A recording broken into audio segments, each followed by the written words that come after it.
longer viable or safe for you anymore. And this poem was inspired by a 3-year-old baby boy, and his name was Alan Kurdi. And Alan, a lot of you probably don't know his name, but you've most definitely seen a photo of him, because the photo of him went viral a couple of years ago, and this photo was of a baby boy's body washed up on the shore of the beach. And I remember the day this photo was just like everywhere, going viral, and I remember being on Twitter and just scrolling through my phone, and it was like every single tweet, one after the other, was this photo of Alan. And I remember thinking, oh my God, it feels like for the first time the entire world is paying attention to the refugee crisis. And I was like relieved, but then the next second, I felt totally hopeless because I just thought, oh my God, what is wrong with us? Because it shouldn't have taken a photo like this for the world to feel compassion. And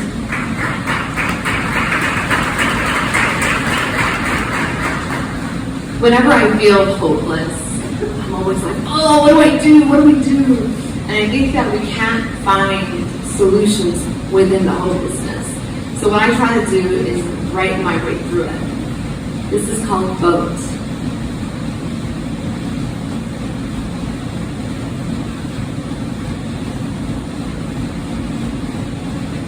Your legs buckle like a tired horse running for safety. Drag them by the hips and move faster. You don't have the privilege to rest in a country that wants to spit you out. You have to keep going and going and going and going until you reach the water.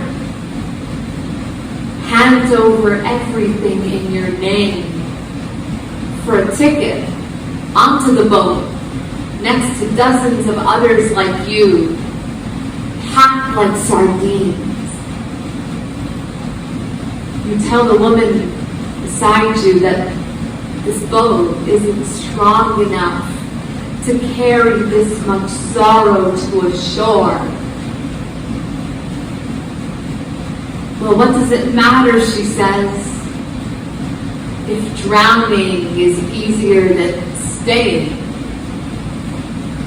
How many people has this water drunk up? Or is it all one long cemetery?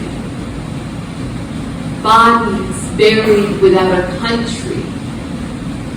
Perhaps the sea is your country, and perhaps the boat sinks because the sea is the only place that will take you.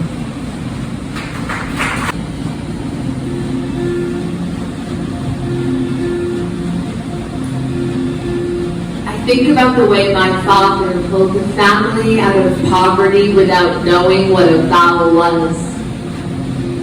And my mother raised 4 children without being able to construct a perfect sentence in English. A discombobulated couple who landed in the new world with hopes and left the bitter taste of rejection in their mouths. They had no family. They had no friends. They were just man and wife. 2 university degrees that meant nothing. 1 mother tongue that was broken now. 1 swollen belly with a baby inside, and a father worried about jobs and rent, because no matter what, this baby was coming. And they thought to themselves, for a split second, was it worth it to put all of our money into the dream of a country that's swallowing us whole? And Papa looks at his woman's eyes, and he sees loneliness living where the iris was. He wants to give her a home in a country that looks at her with the word visitor wrapped around its tongue. On their wedding day, she left an entire village to be his wife. And now she left an entire country to be a warrior.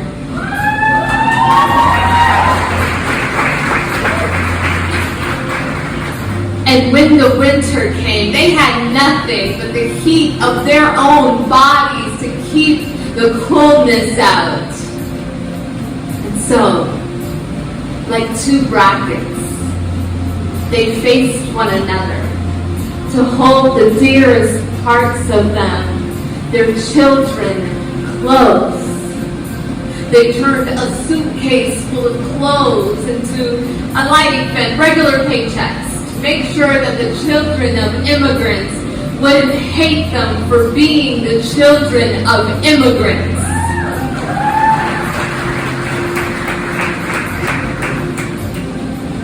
They worked too hard. You can tell by their hands. Their eyes were begging for sleep, but our mouths were begging to be fed. And that is the most artistic thing I've ever seen. It's poetry to these ears that have never heard what passion sounds like. And my mouth is full of likes and ums when I look at their masterpiece, because there are no words in the English language that can articulate that kind of beauty.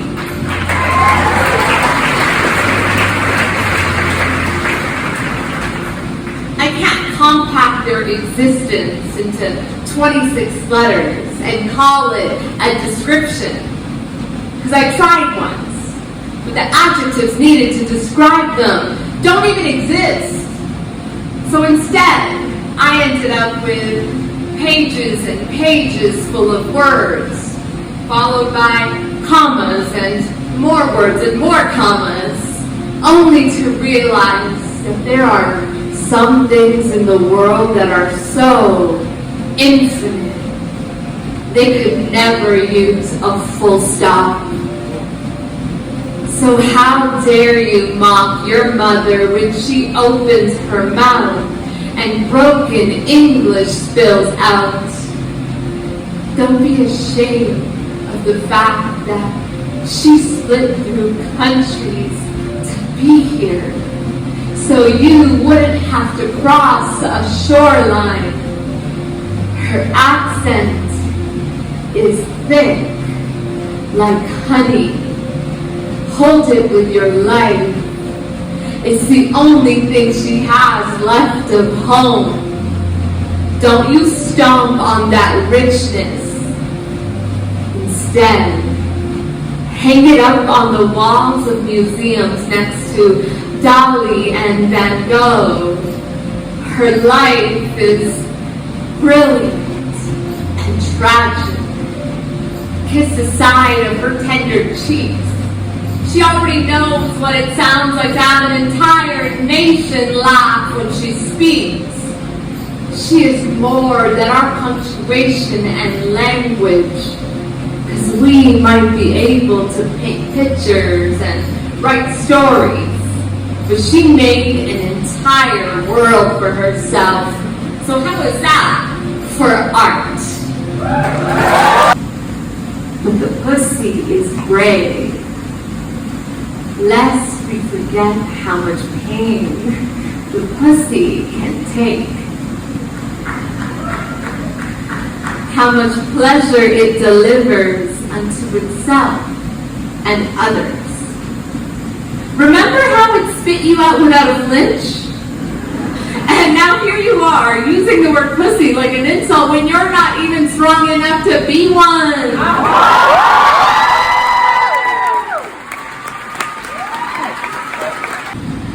Women grow into irrelevance. They can keep their lives, for I have just gotten started. I feel as though I just left the womb. My 20s are the warm-up for what I'm really about to do. Now, wait till you see me in my 30s. Now that will be a proper introduction to the nasty, wild woman in me. How can I leave before the party started? No? Rehearsals begin at age 40. I ripen with age. I don't come with an expiration date. And now for the main event, curtains up at age 50. Let's begin the show. 5 months, so let's hope I have it memorized.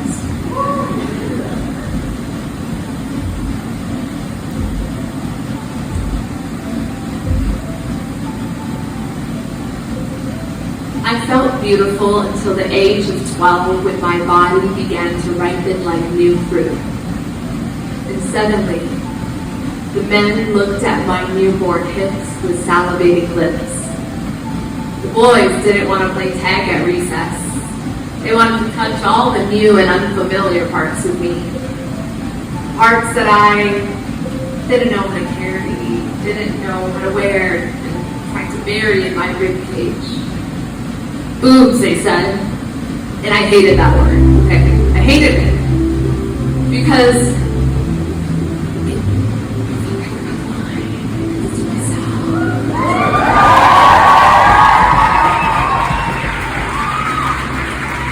boobs, he said. Let me see yours. There is nothing worth seeing here but guilt and shame. I try to drop into the earth, but I'm still standing. One foot is crossed from his hooked fingers, and as he charges to feast on my half moons, I bite into his forearm and decide that I hate this body, that I must have done something terrible to deserve it.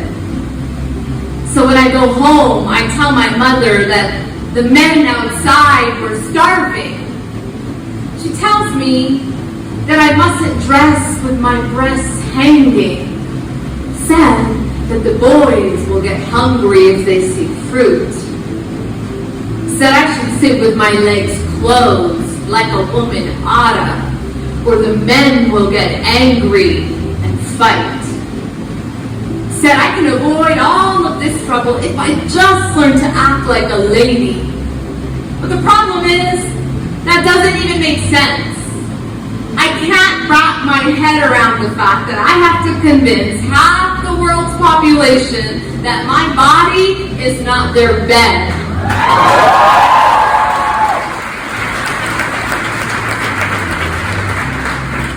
I am busy learning the consequences of womanhood when I should be learning science and math instead.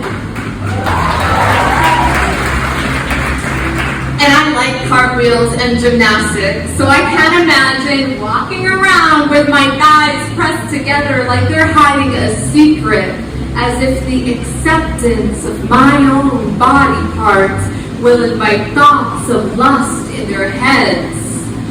I will not subject myself to their ideologies, because slut-shaming is rape culture.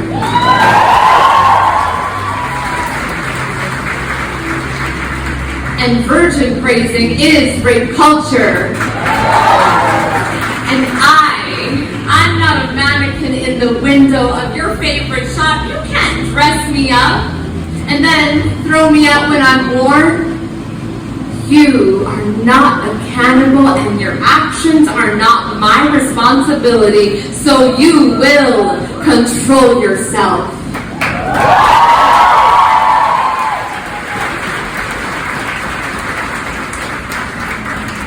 And so, the next time,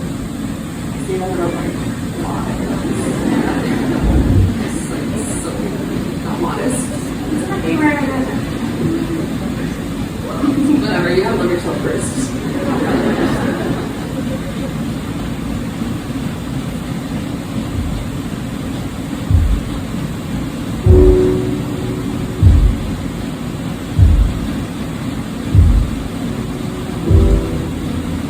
arrived at the gates of the city, tired from all the battles I fought to get here. I knocked. But when no one opened up, I kicked the door down. I stepped inside, and all the people turned to look at me. "How dare you enter without our permission?" they asked. "You better leave." They said, "You better run, because people like you are not welcome to be amongst people like us." But their threats didn't faze me. I found a quiet place to rest for the evening. And while the rest of the city slept, they came to set me on fire. But I didn't die that night. When the flame kissed my skin, I became the fire itself. I burned so hot, even the sun licked its lips in want of me.